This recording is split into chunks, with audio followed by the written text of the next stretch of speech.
हाँ जी, सत श्री अकाल जी। My name is Ekam and this is English family YouTube channel. I hope ਤੁਸੀਂ ਤੰਦਰੁਸਤ ਹੋਵੋਗੇ, ਆਪਣੀ ਆਈਐਲਟੀ ਪ੍ਰੈਪਰੇਸ਼ਨ ਨੂੰ ਪੂਰੇ ਜ਼ੋਰਾਂ ਸ਼ੋਰਾਂ ਤੇ ਕਰ ਰਹੇ ਹੋਵੋਗੇ। ਵੈਲ, ਲਿਸਨਿੰਗ ਮੋਡਿਊਲ ਡਿਸਕਸ ਕਰ ਰਹੇ ਸੀਗੇ and this is the second I guess third video of the playlist, ਜਿਹਦੇ ਵਿੱਚ ਅਸੀਂ ਅੱਜ ਬਹੁਤ ਇੰਪੋਰਟੈਂਟ ਕੁਐਸਚਨ ਡਿਸਕਸ ਕਰਾਂਗੇ, ਜਿਹਦੇ ਵਿੱਚ ਬੱਚਿਆਂ ਨੂੰ ਐਕਚੁਅਲੀ ਬਹੁਤ ਪ੍ਰੋਬਲਮ ਆ ਰਹੀ ਹੈ ਅੱਜ ਕੱਲ੍ਹ। That is how to label a map or a plan. ਹੁਣ ਹੁੰਦਾ ਕੀ ਹੈ, ਜਦੋਂ ਬੱਚਾ ਕੋਈ ਵੀ ਲਿਸਨਿੰਗ ਕਰਦਾ ਆ ਤੇ ਉਹਦੇ ਦਿਮਾਗ ਵਿੱਚ ਜੋ ਚੀਜ਼ਾਂ ਆਉਂਦੀਆਂ ਨੇ ਉਹ ਇੱਧਰੋਂ ਉੱਧਰੋਂ ਸੁਣਦਾ ਆ, ਉਹ ਆਪਣੀ ਉਸ ਇੱਕ ਜੋ ਪ੍ਰੈਕਟਿਸ ਨੂੰ ਇੰਪਲੀਮੈਂਟ ਕਰਨ ਦੀ ਕੋਸ਼ਿਸ਼ ਕਰਦਾ। ਹੁਣ ਸੈਕਸ਼ਨ 1 ਈਜ਼ੀ ਹੁੰਦਾ, ਫਾਰਮ ਫਿਲਿੰਗ ਕੁਐਸਚਨਸ ਹੁੰਦੇ ਜਿਹੜੇ ਕਿ ਆਪਾਂ ਪਹਿਲਾਂ ਡਿਸਕਸ ਕਰ ਚੁੱਕੇ ਹਾਂ, ਬਹੁਤ ਸਕੋਰਿੰਗ ਹੁੰਦੇ ਆ। ਬਟ ਬੱਚੇ ਦਾ ਦਿਲ ਉਦੋਂ ਟੁੱਟ ਜਾਂਦਾ ਹੈ ਜਦੋਂ ਸੈਕੰਡ ਸੈਕਸ਼ਨ ਵਿੱਚ ਜਾਂ ਥਰਡ ਸੈਕਸ਼ਨ ਵਿੱਚ ਕਿਤੇ ਨਾ ਕਿਤੇ there is sum kind of map ਜਿਹਨੂੰ ਲੇਬਲ ਕਰਨਾ ਪੈਂਦਾ। ਬੱਚੇ ਨੂੰ ਇਹੀ ਨਹੀਂ ਸਮਝ ਆਉਂਦਾ ਕਿ ਉਹਨੂੰ ਲੇਬਲ ਕਿਸ ਤਰ੍ਹਾਂ ਨਾਲ ਕਰੀਏ। So in this video will be talking about it and and ਵਿੱਚ ਇੱਕ ਐਗਜ਼ਾਮਪਲ ਵੀ ਸੋਲਵ ਕਰਾਂਗੇ ਕਿ ਜਦੋਂ ਵੀ ਕੋਈ ਮੈਪ ਇੱਕ ਸੋਲਵ ਕਰਨਾ ਉਹਦੇ ਵਿੱਚ ਕਿਹੜੀ ਚੀਜ਼ਾਂ ਦਾ ਧਿਆਨ ਰੱਖਣਾ ਚਾਹੀਦਾ ਹੈ। ਸੋ ਪਲੀਜ਼ ਇਸ ਚੀਜ਼ ਨੂੰ ਥਰਲੀ ਇੱਕ ਵਾਰੀ ਦੇਖ ਲਿਓ ਐਂਡ ਇਹਨੂੰ ਰਿਵਾਈਜ਼ ਕਰ ਲਿਓ। But before you do please ਇੱਕ ਚੀਜ਼ ਸਮਝੋ ਕਿ ਆਪਾਂ ਇਸ ਵੇਲੇ right now we are doing it ਕਿ ਅਸੀਂ ਇੱਕ ਨਾ ਪ੍ਰੋਪਰ ਇੱਕ ਆਇਲਸ ਦੇ ਲੈਕਚਰਸ ਡਿਲੀਵਰ ਕਰ ਰਹੇ ਹਾਂ, ਜਿਹਦੇ ਵਿੱਚ reading module we have covered, writing module ਦਾ ਜਿਹੜਾ ਟਾਸਕ 1 ਹੈ that is been covered, task 2 ਚੱਲ ਰਿਹਾ ਹੈ, ਲਿਸਨਿੰਗ ਮੋਡਿਊਲ ਚੱਲ ਰਿਹਾ ਹੈ। ਸੋ ਉਹਦੀ ਜੋ ਪਲੇਲਿਸਟ ਨੇ that is in the channel over here. ਠੀਕ ਹੈ, ਸੋ ਇਸ ਚੀਜ਼ ਨੂੰ ਇੱਥੇ ਪੌਜ਼ ਕਰ ਲਓ, ਉਹਨੂੰ ਵੀ ਨਾਲ ਨਾਲ ਦੇਖ ਲਓ ਜਾਂ ਇੱਕ ਵਾਰੀ ਪਹਿਲਾਂ ਲਿਸਨਿੰਗ ਵਾਲਾ ਦੇਖ ਲਓ ਸੋ ਦੈਟ ਤੁਹਾਨੂੰ ਥੋੜਾ ਜਿਹਾ ਪਤਾ ਲੱਗ ਜਾਏ where we are and what can we do. So ਜ਼ਿਆਦਾ ਦੇਰ ਨਾ ਕਰਦੇ ਹੋਏ let start with it. So ਦੇਖੋ ਧਿਆਨ ਦੇ ਨਾਲ, labelling a map or a plan, now that is very important. ਹੁਣ ਇਹ ਕੁਐਸਚਨ ਵੈਸੇ ਤੇ ਕਾਫੀ ਸਕੋਰਿੰਗ ਹੈਗਾ ਆ ਐਜ਼ ਪਰ ਮੀ, ਪਰ ਬੱਚਿਆਂ ਨੂੰ ਥੋੜਾ ਜਿਹਾ ਇਹ ਡਿਫਿਕਲਟ ਲੱਗਦਾ। ਵਾਈ ਇਟ ਇਜ਼ ਸਕੋਰਿੰਗ ਜੋ ਮੈਨੂੰ ਚੀਜ਼ ਲੱਗਦੀ ਹੈ ਜੇ ਬੱਚਿਆਂ ਨੂੰ ਡਿਫਿਕਲਟ ਲੱਗਦਾ, ਪਿੱਛੇ ਰੀਜ਼ਨ ਇਹ ਹੈ ਕਿ ਇੱਕੋ ਕੁਐਸਚਨ ਦੇ ਵਿੱਚ ਅਪਰੋਕਸੀਮੇਟਲੀ ਅਗਰ ਤੁਸੀਂ ਧਿਆਨ ਨਾਲ ਸੁਣੋਗੇ ਇੱਕ ਕਨਵਰਸੇਸ਼ਨ ਨੂੰ, so you can get around 5 to 6 answers. ਠੀਕ ਹੈ, ਐਂਡ ਤੁਹਾਨੂੰ ਕੋਈ ਬਹੁਤਾ ਪੇਜ ਪਲਟਣ ਦੀ ਲੋੜ ਨਹੀਂ ਹੈ। ਇੱਕ ਵਾਰੀ ਅਗਰ ਤੁਸੀਂ ਮੈਪ ਸਮਝ ਲਿਆ ਤੁਹਾਨੂੰ ਈਜ਼ੀ ਹੋਏਗਾ ਸਮਝਣਾ। ਸੋ ਮੇਰੇ ਅਕੋਰਡਿੰਗ ਮੈਨੂੰ ਇਹ ਥੋੜਾ ਜਿਹਾ ਈਜ਼ੀ ਲੱਗਦਾ ਆ। ਠੀਕ ਹੈ, ਬਟ ਕਈ ਬੱਚਿਆਂ ਨੂੰ ਹੁਣ ਇੱਥੇ ਹੀ ਦੂਜੀ ਗੱਲ ਕਿ ਅਗਰ ਲੈਟ ਸੇ ਸ਼ੁਰੂ ਦੇ ਵਿੱਚ ਮੈਪ ਨਾ ਸਮਝ ਲੱਗਾ, ਤੁਹਾਨੂੰ ਉਹਦਾ ਕਲੈਰਿਟੀ ਨਾ ਹੋਈ ਤੇ ਤੁਹਾਡੇ ਸਿੱਧੇ 5 ਆਨਸਰ ਗਲਤ ਹੋ ਜਾਂਦੇ ਆ। Now that makes it a little difficult. So ਦੇਖੋ ਧਿਆਨ ਦੇ ਨਾਲ ਕੀ ਲਿਖਿਆ ਹੋਇਆ, this type of question could appear in any 4 listening sections। ਬਹੁਤ ਇੰਪੋਰਟੈਂਟ ਹੈ, ਇਹ ਕਿਤੇ ਵੀ ਹੋ ਸਕਦਾ ਬਟ ਮੋਸਟਲੀ ਜਿਹੜਾ ਹੈ ਸੈਕੰਡ ਸੈਕਸ਼ਨ ਵਿੱਚ ਹੁੰਦਾ, ਜਿਵੇਂ ਮੈਂ ਤੁਹਾਨੂੰ ਪਹਿਲਾਂ ਕਹਿ ਚੁੱਕਾ that these kind of questions are always there in the second section। ਠੀਕ ਹੈ, in the second section ਹੁੰਦਾ ਕੀ ਹੈ, you will be listening to just one person talking about non-academic topic। Now what is academic topic? That is when you are talking about subjects like science या कोई ਤੁਹਾਡੇ curriculum syllabus ਦਾ thing ਹੁੰਦਾ, that is called academic। non academic ਮਤਲਬ ਕੋਈ ਐਸੀ ਥਾਂ ਤੇ ਬੰਦਾ ਗਿਆ, ਵਿਜ਼ਿਟ ਕੀਤਾ ਐਂਡ ਉਹਨੂੰ ਪ੍ਰੋਪਰ ਸਮਝਾਉਣਾ ਪੈ ਰਿਹਾ ਜਾਂ ਉਹਨੂੰ ਵਿਜ਼ਿਟ ਕਰਨਾ ਹੈ ਕਿ ਤੂੰ ਇੱਥੋਂ ਇਦਾਂ ਟਰਨ ਕਰ ਲਈ, ਇੱਧਰ ਇੱਧਰ ਟਰਨ ਕਰ ਲਈ। ਸੋ ਉਹ ਇੱਕ ਮਾਈਂਡ ਮੈਪਿੰਗ ਐਂਡ ਪਲੋਟਿੰਗ ਜਿਹੜੀ ਹੁੰਦੀ ਹੈ that is called non academic topic, ਜਿਹੜਾ ਕਿ ਆਇਲਸ ਦੇ ਕੰਟੈਕਸਟ ਵਿੱਚ ਮੰਨਿਆ ਜਾਂਦਾ ਹੈ। ਠੀਕ ਹੈ, it is often, ਹੁਣ ਦੇਖੋ ਧਿਆਨ ਦੇ ਨਾਲ, it is often someone giving information to an audience about an event or showing them around a building। ਉਹੀ ਗੱਲ ਕਿ ਜਾਂ ਤਾਂ ਕਿਸੇ ਉਹ ਇਵੈਂਟ ਦੇ ਬਾਰੇ ਗੱਲ ਕਰ ਸਕਦੇ ਆ ਜਾਂ ਉਹ ਕਿਸੇ ਬਿਲਡਿੰਗ ਨੂੰ ਦਿਖਾਉਂਦੇ ਹੋਏ ਉਹਨੂੰ ਇੱਕ ਉਹਨੂੰ ਇੱਕ ਵਧੀਆ ਤਰੀਕੇ ਨਾਲ ਲੋਕਾਂ ਨੂੰ ਦੱਸ ਸਕਦੇ ਕਿ ਇੱਥੇ ਆ ਚੀਜ਼, ਇੱਥੇ ਆ ਚੀਜ਼ ਹੈ। ਸੋ ਉਹਦੀ ਡਿਟੇਲ ਨੂੰ ਸੁਣਨਾ ਐਂਡ ਉਹ ਡਿਟੇਲ ਨੂੰ ਸੁਣ ਕੇ ਆਪਣੇ ਆਪ ਨੂੰ ਓਬਜ਼ਰਵ ਕਰਨਾ, ਆਪਣੇ ਅੰਦਰ ਗ੍ਰੈਬ ਕਰਨਾ, that is what this question is demanding from you. ਠੀਕ ਹੈ ਜੀ, ਹੁਣ ਇੱਕ ਚੀਜ਼ ਧਿਆਨ ਰੱਖੋ ਜਿਹੜੀ ਕਿ ਇੰਪੋਰਟੈਂਟ ਹੈ, this section is little more difficult than section 1। Section 1 ਅਸੀਂ ਡਿਸਕਸ ਕਰ ਚੁੱਕੇ ਹਾਂ, ਜਿਹਦੇ ਵਿੱਚ ਬਹੁਤ ਈਜ਼ੀ ਫਾਰਮ ਫਿਲਿੰਗ ਕੁਐਸਚਨਸ ਹੁੰਦੇ ਨੇ, ਬਟ ਸੈਕਸ਼ਨ 2 ਥੋੜਾ ਜਿਹਾ ਤੋਂ ਡਿਫਿਕਲਟ ਹੁੰਦਾ ਬਟ ਸਕੋਰਿੰਗ ਆਲਸੋ। ਸੋ ਇਹਨੂੰ ਥੋੜਾ ਜਿਹਾ ਬੱਚੂ ਧਿਆਨ ਨਾਲ ਇੱਕ ਸਮਝ ਲਿਓ। ਅੱਛਾ, ਹੁਣ ਕਰਨਾ ਕੀ ਹੈ, ਦੇਖੋ ਧਿਆਨ ਦੇ ਨਾਲ, ਕੁਛ ਪਹਿਲਾਂ ਇਦਾਂ ਕਰਦੇ ਹਾਂ ਬਿਫੋਰ ਵੀ ਡੂ, ਇੱਕ ਨਾ ਜਿਹੜੀ ਇੱਕ ਯੂਜ਼ਫੁਲ ਲੈਂਗੁਏਜ ਹੈ ਪਹਿਲਾਂ ਉਹਨੂੰ ਸਮਝਦੇ ਆ। ਠੀਕ ਹੈ, ਪਹਿਲਾਂ ਇਦਾਂ ਕਰਦਾ, ਤੁਹਾਨੂੰ ਇੱਕ ਵਾਰੀ ਦਿਖਾ ਦਿੰਦਾ ਮੈਪ। ਬੇਟਾ ਦੇਖਣ ਨੂੰ ਇਦਾਂ ਦਾ ਮੈਪ ਹੁੰਦਾ, ਦਿਸ ਇਜ਼ ਅ ਮੈਪ। ਠੀਕ ਹੈ, ਆ ਲੋਕੇਸ਼ਨ ਇਹਦੀਆਂ ਆਨਸਰਸ ਹੁੰਦੇ ਨੇ, ਇਹਨਾਂ ਵਿੱਚੋਂ ਆਨਸਰਸ ਲਾਉਣੇ ਹੁੰਦੇ ਆ। ਠੀਕ ਹੈ, ਅੱਛਾ, ਸੋ ਇੱਕ ਵਾਰੀ ਪਹਿਲਾਂ ਇਹਦੀ ਯੂਜ਼ਫੁਲ ਇੱਕ ਵਾਰੀ ਲੈਂਗੁਏਜ ਦੇਖ ਲਈਏ, ਫਿਰ ਉਹਨੂੰ ਇੱਕ ਵਾਰੀ ਸੋਲਵ ਕਰਨ ਦੀ ਕੋਸ਼ਿਸ਼ ਕਰਾਂਗੇ। ਅੱਛਾ, ਫਸਟ ਆਫ ਆਲ ਜਿਹੜੀ ਚੀਜ਼ ਇੰਪੋਰਟੈਂਟ ਹੈ, ਧਿਆਨ ਨਾਲ ਦੇਖੋ। ਹੁਣ ਆ ਜਿੰਨੇ ਵੀ ਮੈਂ ਲਿਖੇ ਹੋਏ ਆ ਆ ਚੀਜ਼ ਆ, ਇਹ ਤੁਹਾਨੂੰ ਇਹਨਾਂ ਦਾ ਮਤਲਬ ਪਤਾ ਹੋਣਾ ਚਾਹੀਦਾ। ਸੋ ਐਟ ਦਾ ਟੌਪ ਤੁਹਾਨੂੰ ਮਤਲਬ ਪਤਾ ਹੋਣਾ ਚਾਹੀਦਾ, what is at the top. ਹੁਣ ਇਹ ਉਹ ਚੀਜ਼ਾਂ ਨੇ ਜਿਹੜੀਆਂ ਕਿ ਲਿਸਨਿੰਗ ਵਿੱਚ ਬਹੁਤ ਜ਼ਿਆਦਾ ਰਿਪੀਟ ਹੁੰਦੀਆਂ ਨੇ and I have just gathered them and summarised over here so that ਤੁਹਾਨੂੰ ਥੋੜਾ ਜਿਹਾ ਈਜ਼ੀ ਲੱਗ ਜੇ। ਇਹਦਾ ਚਾਹੇ ਸਕਰੀਨਸ਼ਾਟ ਲੈ ਲਓ, ਪਰ ਇਹਦਾ ਕੱਲਾ ਕੱਲਾ ਵਰਡ ਤੁਹਾਨੂੰ ਪਤਾ ਹੋਣਾ ਚਾਹੀਦਾ। So at the top means ਉੱਪਰ, एट द बॉटम मतलब थले, ठीक है।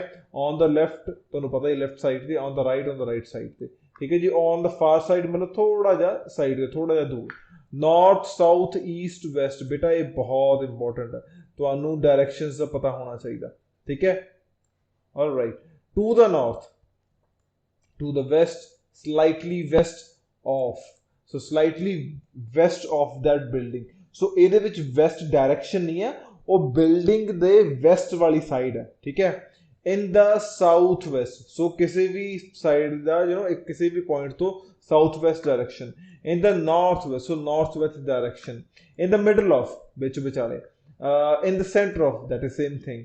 अबव उत्ते, बिलो हेठा। इनसाइड मतलब अंदर, आउटसाइड मतलब बाहर। ऑपोजिट मतलब पुठी गल या पुठा। इन फ्रंट ऑफ बिल्कुल सामने। लेफ्ट हैंड साइड जो एक लेफ्ट हैंड साइड चीज़ होंगी, राइट हैंड साइड जो राइट हैंड साइड चीज़ होंगी। अच्छा हुण इत्थे आके बच्चे काफ़ी कन्फ्यूज होंगे आ, क्लॉकवाइज एंड एंटी क्लॉकवाइज। बेटा क्लॉकवाइज होंदा जिद्दां क्लॉक चलदा हुंदा 12 1 2 3 4 5 6 7 8 9 10 इदां प्रॉपर जिवें क्लॉक चलदा, सो लाइक दिस इदां जिवें चलदा, दैट इज क्लॉकवाइज। पर अगर सुई चलदी होवे 12 तो 11 11 तो 10 10 तो 9, मतलब जो क्लॉक पुट्ठा चलदा, so that is anti clockwise. Anti मतलब पुट्ठा, क्लॉकवाइज मतलब पुट्ठा चलना, ठीक है। सो ये थोड़ा जा इंपॉर्टेंट है बच्चों, इनू थोड़ा जा ध्यान रख लो, मैंने एक बार हाईलाइट भी कर देना, ठीक है। सो आ चीज़ आ एंड एक आ चीज़ मैं थोड़ा जा इंपॉर्टेंट लगता हूँ हमेशा, सो इनू थोड़ा ध्यान रखियो, ठीक है जी। अच्छा अ लिटिल बियॉन्ड मतलब थोड़ा जा पिछे। जस्ट पास मतलब हुणी हुणी पास कीता। बिफोर यू गेट टू, तुहाडे पहुंचण तो पहला। एडजॉइनिंग मतलब बिल्कुल नाल। एंटर वाया मतलब किसी थ्रू एंटर करना, for example it can be enter via tunnel also, कोई सुरंग थ्रू। रनस अलॉन्ग साइड मतलब नाल नाल भजदियां, फॉर एग्जांपल जिवें वो रेल दी पटरियां जांदियां होंदियां, so they actually run alongside. बेटा इहदा चाहे स्क्रीनशॉट ले लियो, बट इनू एक बार रिवाइज कर लो, दिस इज वेरी इंपॉर्टेंट, ठीक है। चाहे दोबारा एक बार सुन लो, बट ये वर्ड्स ये जो तुहानूं मैं दित्तियां होईयां ने डायरेक्शंस अगर तुहानूं पता है then only you can solve your listing part, ठीक है। सो इहदा थोड़ा ध्यान रखियो। अच्छा हुण आ देखो जी, आ गया तुहाडा मैप। देखण नूं इदां दा मैप हुंदा, ठीक है। लिखिया की होया, चूज 5 आंसर्स। आ देखो जी, sorry, choose 5 answers from the box and write the correct letters A to I on the question 11 to 15. So you are not supposed to write art collection, मतलब A लिखना उत्थे, ठीक है जी।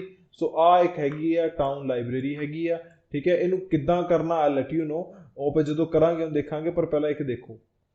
एक ਚਾਹੁੰਦਾ ਕੀ ਹੈ question. This type of question requires you to identify the different parts of the map or a plan by listening to and understanding the description or following directions. Basically ਚਾਹੁੰਦਾ ਕੀ ਆ ਕਿ ਤੁਸੀਂ ਇਸ ਮੈਪ ਦੇ ਜੋ ਜਿਵੇਂ ਆਹ ਬਲੈਂਕਸ ਨੇ, ਠੀਕ ਹੈ, ਕੁਝ ਪੋਰਸ਼ਨਸ ਹੈ ਵਿਚ ਦੇ ਹੈਵ ਨਾਟ ਨੇਮਡ ਆ ਕਿ 12 ਹੋ ਗਿਆ, ਸੋ ਇਹਨਾਂ ਨੂੰ ਪ੍ਰੋਪਰ ਨੇਮਿੰਗ ਕਰਨਾ, ठीक है जी। You will therefore be listening to a person describing a map or a plan to someone showing a group of people around and you will have to follow the directions. Very good, जो होंदा ही है, ठीक है। You might be given a list of possible answers, जिवें कि उत्ते दिते होए हैं, ठीक है जी, पर ये भी जरूरी नहीं, हो सकता ना ही हो, ठीक है जी। अगर दिते होए आ then तुसी उस बॉक्स विच लिखने आ, अगर नहीं दिते then you are supposed to get them from the recording itself, ठीक है जी। समझ लगी ध्यान ना। सो एक चीज जो इंपॉर्टेंट है, प्लीज बेटा नोट, इनू कर लो note. The information you need to answer the question is in the same order, वो एक सेम ऑर्डर विच हुंदा as recording. So for example हुण ये चीज क्यों इंपॉर्टेंट है कि वो कहंदे आ कि इंफॉर्मेशन सेम ऑर्डर विच होएगी जिद्दां जिद्दां रिकॉर्डिंग चलदी है। सो किद्दां मतलब, लेट्स से हुण आ देखो, आ गया तुहाडा map. So as in the order, so that mean सब तो पहला 11वें की गल करो, ये नहीं कि 14th की गल करो, तुम कहोगे जी उत्ते पहला 14th आया। So they will be talking about the 11th, then they will be talking about the 12th, then they will be talking about the 13th, then they will be talking about 14 and which 15 बारे गल करूंगा। सो एक order दे विच आएगा। And एक चीज और ध्यान रखो जो मैनू कदी कदी लगदी हुंदी है, हमेशा देखिया करो कि एक साइड तो बढ़ना किहड़े पासे हुंदा, एंट्रेंस किधर लिखी हुई है, ठीक है। सो ये इंपॉर्टेंट है। जदों भी कदी मैप करना, हुण प्रैक्टिकल वाले पासे चलते हैं बेटा। जदों भी कदी मैप करना, एक चीज़ हमेशा ध्यान रखनी है कि जदों क्वेश्चंस पढ़न दा टाइम हुंदा ना, ਉਦੋਂ ਮੈਪ ਦਾ ਨਾ ਇੱਕ ਬਲੂਪ੍ਰਿੰਟ ਹਮੇਸ਼ਾ ਥੋੜਾ ਜਿਹਾ ਦਿਮਾਗ ਵਿੱਚ ਰੱਖੀਦਾ ਹੁੰਦਾ, ਸੋ ਦੈਟ ਜਦੋਂ ਰਿਕਾਰਡਿੰਗ ਚੱਲੇ ਉਦੋਂ ਤੁਹਾਨੂੰ ਤੁਸੀਂ ਉਸ ਚੀਜ਼ ਨੂੰ ਬਲੂਪ੍ਰਿੰਟ ਨੂੰ ਯੂਜ਼ ਕਰ ਸਕੋ।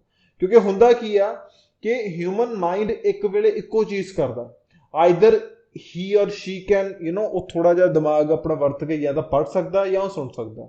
ਸੋ ਇਹ ਤੁਸੀਂ ਨਾ ਸੋਚਿਓ ਕਿ ਤੁਸੀਂ ਇਕੱਠਾ ਹੀ ਕਰ ਲਓਗੇ, ਕਿ ਤੁਸੀਂ ਨਾਲ ਨਾਲ ਚੱਲ ਵੀ ਰਹੀ ਹੈ ਤੇ ਨਾਲ ਤੁਸੀਂ ਮੈਪ ਵੀ ਪੜ੍ਹ ਰਹੇ, ਬੇਟਾ ਇਦਾਂ ਨਹੀਂ ਹੋਣਾ। ਸੋ ਸਭ ਤੋਂ ਪਹਿਲਾਂ ਕੀ ਕਰਨਾ ਕਿ ਜਦੋਂ ਤੁਹਾਨੂੰ ਇੱਕ ਟਾਈਮ ਮਿਲਦਾ ਨਾ ਤੁਹਾਡੇ ਸੈਕਸ਼ਨ 1 ਤੋਂ ਬਾਅਦ, when they are saying that you are supposed to now read no you are so now supposed to listen to the second section, ਉਦੋਂ ਹਮੇਸ਼ਾ ਮੈਪ ਨਾ ਇੱਕ ਵਾਰੀ ਪੜ੍ਹ ਲੈਣਾ। ਹੁਣ ਫੋਰ ਐਗਜ਼ਾਮਪਲ ਕਿੱਦਾਂ, ਹੁਣ ਇਸ ਤੋਂ ਬਾਅਦ ਆਪਾਂ ਆਡੀਓ ਚਲਾਵਾਂਗੇ, ਪਹਿਲਾਂ ਇੱਕ ਵਾਰੀ ਸਮਝੋ ਕਿੱਦਾਂ। ਫੋਰ ਐਗਜ਼ਾਮਪਲ 11th ਹੈ, ਹੁਣ 11th ਐਂਟਰੈਂਸ ਦੀ ਕਿਹੜੀ ਸਾਈਡ ਹੈ, ਐਂਟਰੈਂਸ ਦੀ ਲੈਫਟ ਸਾਈਡ ਹੈ, ਠੀਕ ਹੈ, this is on the left side. So right side ਤੇ ਕੀ ਹੈ, ਉਹ ਇੱਕ 12ਵੀਂ ਚੀਜ਼ ਹੈ ਜਿਹੜਾ ਕਿ ਲਾਇਬ੍ਰੇਰੀਅਨ ਡੈਸਕ ਦੇ ਬਿਲਕੁਲ ਸਾਹਮਣੇ ਹੈ, ਠੀਕ ਹੈ, ਐਂਡ ਜਿਹਦੇ ਸਾਈਡ ਤੇ ਰਾਈਟ ਸਾਈਡ ਤੇ ਲਾਇਬ੍ਰੇਰੀ ਆਫਿਸ ਹੈ। ਸਿੱਧਾ ਜਦੋਂ ਐਂਟਰੈਂਸ ਤੋਂ ਬੰਦਾ ਜਾਂਦਾ ਲਾਇਬ੍ਰੇਰੀ ਏਰੀਆ, ਜਿਹਦੇ ਇੱਕ ਪਾਸੇ ਫਿਕਸ਼ਨ ਪਿਆ ਇੱਕ ਪਾਸੇ ਨॉन ਫਿਕਸ਼ਨ ਪਿਆ, ਠੀਕ ਹੈ ਜੀ। 13th ਆ ਲਾਇਬ੍ਰੇਰੀ ਏਰੀਏ ਦੀ ਥੋੜਾ ਜਿਹਾ ਉੱਤੇ, ਚਾਹੇ ਨਾਰਥ ਵਾਲਾ ਪਾਸਾ ਕਹਿ ਦਿਓ, ਉੱਥੇ 13th ਚੀਜ਼ ਲਿਖੀ ਆ, ਠੀਕ ਹੈ। ਹੁਣ ਉਦੋਂ ਮਤਲਬ ਉਹਦੇ ਹੋਰ 14th ਸਾਈਡ ਮਤਲਬ ਜਿਹੜਾ ਹੈਗਾ ਸੈਮੀਨਾਰ ਰੂਮ ਦੇ ਬਿਲਕੁਲ ਸਾਈਡ ਤੇ ਰਾਈਟ ਸਾਈਡ ਤੇ 14th ਹੈ ਜਿਹੜਾ ਖਾਲੀ ਹੈ, ਐਂਡ ਨॉन ਫਿਕਸ਼ਨ ਦੇ ਬਿਲਕੁਲ ਰਾਈਟ ਸਾਈਡ ਤੇ 15th ਹੈ ਜਿਹੜੀ ਚੀਜ਼ ਹੈਗੀ ਹੈ।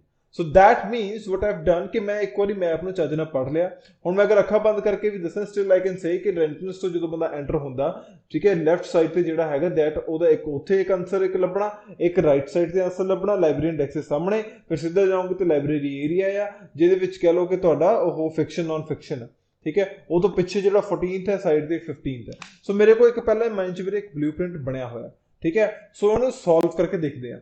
I'll be playing the audio ਤੁਹਾਨੂੰ ਸੁਣੇਗੀ, ਠੀਕ ਹੈ, ਨਾਲ ਨਾਲ ਸੋਲਵ ਕਰਨ ਦੀ ਕੋਸ਼ਿਸ਼ ਕਰ ਸਕਦੇ ਹੋ, ਔਰ you can observe me first and ਇਸ ਤੋਂ ਬਾਅਦ ਕਰ ਲਿਓ, ਠੀਕ ਹੈ ਜੀ।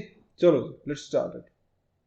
You'll hear the librarian of a new town library talking to a group of people who are visiting the library.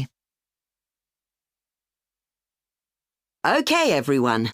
So, here we are at the entrance to the town library. My name is Anne, and I'm the chief librarian here, and you'll usually find me at the desk just by the main entrance here. So, I'd like to tell you a bit about the way the library is organised and what you'll find where. And you should all have a plan in front of you. Well, as you see, my desk is just on your right as you go in. And opposite this, the first room on your left has an excellent collection of reference books and is also a place where people can read or study peacefully. Just beyond the librarian's desk on the right is a room where we have up-to-date periodicals such as newspapers and magazines. And this room also has a photocopier, in case you want to copy any of the articles. If you carry straight on, you'll come into a large room, and this is the main library area. There is fiction in the shelves on the left, and non-fiction materials on your right, and on the shelves on the far wall, there is an excellent collection of books relating to local history. We're hoping to add a section on local tourist attractions too later in the year. Through the far door in the library, just past the fiction shelves, is a seminar room, and that can be booked for meetings or talks. And next door to that is the children's library, which has a good collection of stories and picture books for the under 11s. Then there's a large room to the right of the library area. That's the multimedia collection, where you can borrow DVDs and so on. And we also have CD-ROMs you can borrow to use on your computer at home. It was originally the art collection, but that's been moved to another building. And that's about it. Oh, there's also the library office on the left of the librarian's desk. Okay, Now, does anyone have any questions? Yes, thank you, sir. All right. So ਬੱਚਾ just observe ਕਰੋ what we have done. ਇੱਕ ਤਾਂ ਜਿੱਦਾਂ ਜਿੱਦਾਂ ਉਹ ਚੱਲ ਰਹੀ ਸੀਗੀ ਉਹਦੀ ਗੱਲਬਾਤ ਚੱਲ ਰਹੀ ਸੀਗੀ, ਉਹਨੇ ਪਹਿਲਾਂ ਕਨਫਿਊਜ਼ ਕਿੱਦਾਂ ਕੀਤਾ ਕਿ ਪਹਿਲਾਂ ਤਾਂ ਵੀ ਵਰ ਐਕਸਪੈਕਟਿੰਗ ਕਿ 11th ਹੋਊਗਾ, ਠੀਕ ਹੈ, ਪਹਿਲੇ ਉਹਦੇ ਬਾਰੇ ਬੋਲੂਗੇ, ਉਹਨੇ ਉਹਦੇ ਬਾਰੇ ਹੀ ਬੋਲਿਆ, ਬਟ ਉਹਨੇ ਗੱਲ ਕੀਤੀ ਕਿ ਐਂਟਰੈਂਸ ਤੋਂ ਲੈਟ ਮੀ ਚੇਂਜ ਇਟ, ਉਹਨੇ ਐਂਟਰੈਂਸ ਤੋਂ ਵੜਦੇ ਸਾਰ ਹੀ ਗੱਲ ਕੀਤੀ ਪਹਿਲਾਂ ਤੇ ਲਾਇਬ੍ਰੇਰੀ ਡੈਸਕ ਦੀ, ਠੀਕ ਹੈ ਜੀ, ਫਿਰ ਗੱਲ ਕੀਤੀ ਉਸ ਤੋਂ ਬਾਅਦ ਕਿ ਰਾਈਟ ਹੈਂਡ ਸਾਈਡ ਤੇ ਇੱਕ ਕਮਰਾ ਆ, ਠੀਕ ਹੈ, ਜਿਹਦੇ ਵਿੱਚ ਕਹਿ ਲਓ ਕਿ ਇੱਕ ਰੈਫਰੈਂਸ ਬੁੱਕਸ ਨੇ। ਫਿਰ ਉਹਨੇ ਇੱਕ ਗੱਲ ਇਸ ਤੋਂ ਬਾਅਦ ਛੇੜੀ ਕਿ ਲਾਇਬ੍ਰੇਰੀ ਡੈਸਕ ਦੇ ਬਿਯੋਂਡ ਜਿਹੜਾ ਆ ਉਹ ਇੱਕ ਹੈਗਾ ਤੁਹਾਡਾ ਪੀਰੀਓਡਿਕ ਦਾ ਟੇਬਲ ਦਾ ਕੁਛ ਨਾ ਕੁਛ ਹੈਗਾ ਆ। ਸਿੱਧਾ ਜਾਓਗੇ ਫਿਕਸ਼ਨ ਆ ਗਿਆ, ਨॉन ਫਿਕਸ਼ਨ ਆ ਗਿਆ, ਠੀਕ ਹੈ, ਉਹਦੇ ਬਿਲਕੁਲ ਜਿਹੜਾ ਉਸ ਪਾਸੇ ਆ, ਦੈਨ ਉਹਦੇ ਇੱਕ ਕਹਿ ਲਓ ਕਿ ਤੁਹਾਡਾ ਲੋਕਲ ਹਿਸਟਰੀ ਕਲੈਕਸ਼ਨ ਹੈ। ਕਹਿਣ ਦਾ ਮੋਟਿਵ ਕੀ ਹੈ ਕਿ ਜਿੱਦਾਂ ਜਿੱਦਾਂ ਗੱਲ ਕਰਦੇ ਗਈ, ਠੀਕ ਹੈ, ਉਦਾਂ ਉਦਾਂ ਆਪਾਂ ਗਾਂ ਵੱਧਦੇ ਗਏ, ਬਟ ਜਿਹੜੇ ਆਹ ਪੁਆਇੰਟਸ ਨੇ, ਲਾइब्रेरियन डेस्क हो गया, फिक्शन हो गया, नॉन फिक्शन हो गया, ਈਵਨ ਸੈਮੀਨਾਰ ਰੂਮ ਹੋ ਗਿਆ, ਲਾਇਬ੍ਰੇਰੀ ਆਫਿਸ ਹੋ ਗਿਆ, ਠੀਕ ਹੈ, ਇਹ ਤੁਹਾਨੂੰ ਇੱਕ ਪੁਆਇੰਟਸ ਨੇ ਜਿੱਥੋਂ you can just think about ਕਿ ਕਿੱਥੇ ਇੱਕ ਗੱਲ ਪਹੁੰਚੀ ਹੋਈ ਹੈ। ਉਹਨੇ 15th ਕੁਐਸਚਨ ਥੋੜਾ ਜਿਹਾ ਘੁਮਾਉਣ ਦੀ ਕੋਸ਼ਿਸ਼ ਕੀਤੀ, ਜਿਹਦੇ ਵਿੱਚ ਉਹ ਕਹਿ ਲਓ ਕਿ ਡਰਾਇੰਗਸ ਜਾਂ ਕੁਛ ਨਾ ਕੁਛ ਸੀਗਾ, ਠੀਕ ਹੈ, ਉਹਨੇ ਆਨਸਰ ਬੋਲ ਕੇ ਫਿਰ ਦੁਬਾਰਾ ਇੱਕ ਵਾਰੀ ਪਿਨ ਪੁਆਇੰਟ ਕੀਤਾ, ਬਟ ਆਨਸਰ ਪਹਿਲਾਂ ਹੀ ਸੀਗਾ, ਠੀਕ ਹੈ। ਸੋ ਇੱਕ ਚੀਜ਼ ਧਿਆਨ ਰੱਖੋ ਬੇਟਾ, ਜਦੋਂ ਵੀ ਕਦੀ ਮੈਪ ਕਰਨਾ ਆ, ਇੱਕ ਦਿਮਾਗ 'ਚ ਪਹਿਲੀ ਗੱਲ ਸੁਣਨ ਤੋਂ ਪਹਿਲਾਂ, ਆਡੀਓ ਲਾਉਣ ਤੋਂ ਪਹਿਲਾਂ, ਆਡੀਓ ਲੱਗਣ ਤੋਂ ਪਹਿਲਾਂ ਮੈਪ ਦਾ ਪ੍ਰੋਪਰ ਬਲੂਪ੍ਰਿੰਟ ਰੱਖਿਓ। ਉਹਦੇ ਨਾਲ ਕੀ ਹੋਊਗਾ ਦਿਮਾਗ ਵਿੱਚ ਕਿ ਤੁਹਾਨੂੰ ਜਦੋਂ ਆਡੀਓ ਚੱਲੇਗੀ ਤੁਹਾਨੂੰ ਪਤਾ ਲੱਗੂ, ਅੱਛਾ ਹੁਣ ਇਹਦੀ ਗੱਲ ਇੱਧਰ ਕਰਦੀ ਪਈ, ਇਹਦੀ ਇੱਧਰ ਕਰਦੀ ਪਈ ਹੈ। ਅਗਰ ਤੁਸੀਂ ਸੋਚਦੇ ਹੋ ਕਿ ਮੈਪ ਨੂੰ ਔਨ ਦਾ ਸਪੌਟ ਪੜ੍ਹੋਗੇ ਤੇ ਤੁਹਾਡੀ ਆਡੀਓ ਨਾਲ ਚੱਲੂਗੀ ਤਾਂ ਬੇਟਾ ਨਹੀਂ ਹੋਣਾ। ਸੋ ਪਹਿਲਾਂ ਤਾਂ ਇਹ ਧਿਆਨ ਰੱਖਿਓ। ਦੂਜਾ ਮੈਨੂੰ ਇਹ ਲੱਗਦਾ ਹੁੰਦਾ ਜਿਹੜੀ ਮੇਨ ਚੀਜ਼ ਇੰਪੋਰਟੈਂਟ ਹੈਗੀ ਹੈ ਕਿ ਬੱਚਾ ਹਮੇਸ਼ਾ ਉਹਦੇ ਪੁਆਇੰਟ ਤੋਂ ਸ਼ੁਰੂ ਕਰੇ ਜਿੱਥੋਂ ਉਹ ਐਂਟਰ ਹੋ ਰਹੀ ਹੈ, ਨਾਟ ਫਰੋਮ ਦਿਸ ਸਾਈਡ। ਇਹ ਨਹੀਂ ਕਿ ਉੱਤੋਂ ਲੈਟਸ ਸੇ ਪਹਿਲਾਂ ਆਨਸਰ 14 ਸੋਲਵ ਕਰਨਾ ਫਿਰ ਇੱਦਾਂ ਕਰਨਾ, ਪਹਿਲਾ ਆਨਸਰ ਜਿਹੜਾ ਮਾਰਕਡ ਹੈ ਪਹਿਲਾਂ ਉਹਨੂੰ ਸੋਲਵ ਕਰੀਦਾ ਹੁੰਦਾ। So that is a main thing, ਠੀਕ ਹੈ। ਸੋ ਇਸ ਹਿਸਾਬ ਨਾਲ ਮੈਪ ਵਾਲੇ ਕੁਐਸਚਨ ਕਰਨੇ ਚਾਹੀਦੇ ਆ। In future will be doing more questions like these and ਜ਼ਿਆਦਾ ਕਲੈਰਿਟੀ ਲਈ ਵੱਧ ਤੋਂ ਵੱਧ ਆਪਾਂ ਕਰਾਂਗੇ। ਐਂਡ ਆਈ ਹੋਪ ਤੁਹਾਨੂੰ ਸਮਝ ਲੱਗਾ ਹੋਏਗਾ। ਮਾਈ ਸੁਜੈਸ਼ਨ ਇਜ਼ ਇਹਨੂੰ ਇੱਥੇ ਰਿਵਾਈਂਡ ਕਰਕੇ ਦੁਬਾਰਾ ਇੱਕ ਵਾਰੀ ਖੁਦ ਆਪਣੇ ਲੈਵਲ ਤੇ ਪ੍ਰੈਕਟਿਸ ਕਰੋ, ਠੀਕ ਹੈ। ਇਹ ਨਹੀਂ ਤੇ ਸ਼ਾਇਦ ਚਲੋ ਕੋਈ ਹੋਰ ਮੈਪ ਪ੍ਰੈਕਟਿਸ ਕਰੋ, ਪਰ ਜਿੱਦਾਂ ਮੈਂ ਤੁਹਾਨੂੰ ਕਿਹਾ ਕਰਨ ਉੱਦਾਂ ਇੱਕ ਵਾਰੀ ਕਰਕੇ ਦੇਖੋ, it will be great help for you. And ਉਮੀਦ ਹੈ ਕਿ ਤੁਹਾਨੂੰ ਹੋਰ ਵਧੀਆ ਲੱਗਾ ਹੋਏਗਾ ਐਂਡ ਇਦਾਂ ਹੀ ਤੁਸੀਂ ਆਪਣੀ ਪ੍ਰੈਪਰੇਸ਼ਨ ਨੂੰ ਪੂਰੇ ਜ਼ੋਰਾਂ ਤੇ ਕਰੋਗੇ and one day you will get success because end of the day ਬੇਟਾ ਕਰੋਗੇ that will be good for your future, ਠੀਕ ਹੈ। ਐਂਡ ਮਿਹਨਤ ਮਾਰੋਗੇ, ਕੋਈ ਸ਼ਾਰਟਕਟ ਨਹੀਂ ਹੈ, ਮਿਹਨਤ ਦਾ ਕਰਨਾ ਪੈਣਾ ਹੀ ਹੈ। So this is a very humble request, ਆਪਣੀ ਪ੍ਰੈਪਰੇਸ਼ਨ ਨੂੰ ਸੀਰੀਅਸਲੀ ਲਓ ਐਂਡ ਜਿੱਥੇ ਵੀ ਤੁਹਾਨੂੰ ਕੋਈ ਪ੍ਰੋਬਲਮ ਲੱਗਦੀ ਹੈ, ਠੀਕ ਹੈ, ਐਂਡ ਯੂ ਨੀਡ ਹੈਲਪ, ਕਿਸੇ ਵੀ ਵੀਡੀਓ ਦੇ ਥੱਲੇ ਕਮੈਂਟ ਬਾਕਸ ਵਿੱਚ ਲਿਖ ਦਿਓ, ਆਲ ਬੀ ਐਲੈਬੋਰੇਟਿੰਗ ਇਟ ਇਨ ਡਿਟੇਲ, ਠੀਕ ਹੈ। ਰੀਡਿੰਗ ਮੋਡਿਊਲ ਮੈਂ ਕਰ ਚੁੱਕਾ ਹਾਂ, ਉਹਦੀ ਤੁਸੀਂ ਪਲੇਲਿਸਟ ਦੇਖ ਲਓ, ਲਿਸਟਿੰਗ ਮੋਡਿਊਲ ਚੱਲ ਰਿਹਾ ਹੈ, ਰਾਈਟਿੰਗ ਚੱਲ ਰਿਹਾ ਹੈ, ਠੀਕ ਹੈ। So everything will be provided free of cost to you. So ਬੇਟਾ ਪ੍ਰੈਪਰੇਸ਼ਨ ਤੁਹਾਨੂੰ ਕਰਨੀ ਪੈਣੀ ਹੈ, ਅਸੀਂ ਤੁਹਾਨੂੰ ਸਿਰਫ ਰਾਹ ਦੇ ਸਕਦੇ ਹਾਂ, ਠੀਕ ਹੈ। So thank you so much and god bless you everybody बच्चे, थैंक यू।